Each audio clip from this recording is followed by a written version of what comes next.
ఒకటి కాదు రెండు కాదు 2 సంవత్సరాల నుంచి ఈ ఎస్సీ గురుకులాలను గోస ఉచ్చుకుంటున్నారు.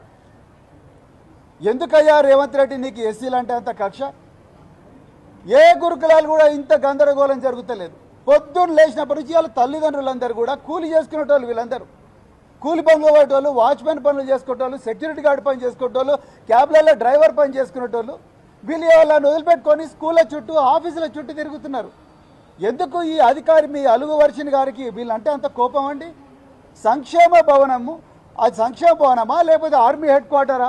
వీళ్ళందరూ ఎప్పుడైతే తల్లిదండ్రులుగా వీళ్ళందరూ పోయి మేడం మీరు మా పిల్లలకు అన్యాయం చేస్తున్నారు, అప్పుడున్న ఆఫీసర్లు, ఇదే కాంగ్రెస్ గవర్నమెంట్లో ఉన్న ఆఫీసర్లు కూడా కొంతమంది మమ్మల్ని మంచిగానే చూసుకున్నారు, కానీ మీరు మాత్రం ఎందుకు మేడం మమ్మల్ని ఇట్లనే చూస్తున్నారు అని అడిగితే పోలీసు వాళ్ళని పిలిపించి వీళ్ళని బయటికి గెంటేయడం, సీసీటీవీ కెమెరాలు పెట్టుకోవడం, వీళ్ళను కనీసం కూర్చోబెట్టి కూడా మాట్లాడే సంస్కారం లేని ఆఫీసర్లను ఇవాళ మీరు సాంఘిక సంక్షేమ శాఖలో పెట్టిండ్రు.